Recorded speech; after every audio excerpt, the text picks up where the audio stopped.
Originally published on 14 July 2016. Given the worldwide disgust for Donald Trump, it can surely be envisaged that the USA would have a tough time maintaining its position as the most sought-after country in the world. His dire lack of understanding of foreign affairs and foul-mouthing is the main cause of this disgust, which unfortunately is not limited only to the people at the helm of affairs, but also common people at large. His demeanor, his abrasive communication style, his hairdo, and even his shady business practices are all under the minute scrutiny of these people. Those in his camp, trying their best to get him elected, would surely have to cut a sorry figure, should he be elected, though he has but a fairly remote possibility, for it would be a travesty. Justice Ruth Ginsburg's recent remarks are just the tip of the iceberg. Another impending factor is his selection of a VP should he pick someone like Newt Gingrich, who is known for his intransigence and confrontational politics, would be like committing suicide. Even the selection of Chris Christie would not sit very well. He sure would need someone with a softer image, astute, intelligent. She, however, is a well-trained international affairs personality, to brighten his chances, if at all, at the home front and internationally. Hillary, though hugely favored by the establishment, Wall Street, and corporate America, also has some challenges but of different nature. She is blessed in the sense that numerous forces are working to keep her troubles smothered. She, however, most probably, would not be able to extend democratic rule for 16 years. Despite excessive compromises, she might not be able to fulfill most of her campaign promises. She would be truncated to like a lame duck president, even in her first term.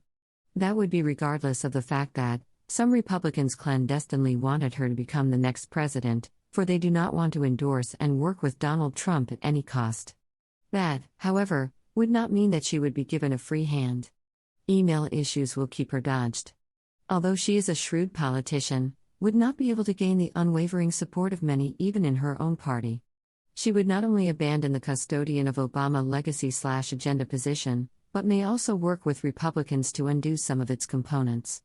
Clinton sure would become richer, whereas Chelsea and her hubby, most likely, would land highly coveted positions.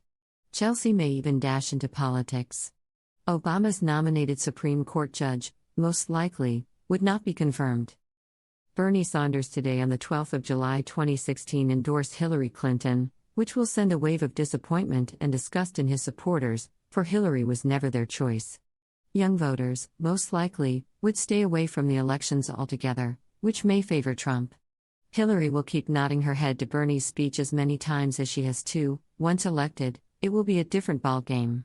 Bernie has proved to be the worst hope dasher in the recent electoral history of the USA. His strategic blunder, most likely, was playing a nice guy with Madam Secretary. President Obama has severely compromised the dignity of the office of the president by supporting Hillary Clinton. Her bungling of Benghazi's situation, being swept under the carpet, is a blatant example of the rich protecting rich. Had the whole world not been accusing the corrupt politicians of the third world of the same thing until yesterday? The president should have stayed above the fray. He stooped down grotesquely from his mantle. He simply borrowed a page from the Manual of Dirty Politics of the Third World. Does this not tell us where we are heading as a nation? Wake up, fellows. Immigration, the refugee issue, and Islamophobia are petty issues, which are sucking up all our energies and distracting from the real issue. The oligarchy of tax-forgiven 1% and their trillions stashed in offshore banking units is the real issue. This money can pay our national debt many times over.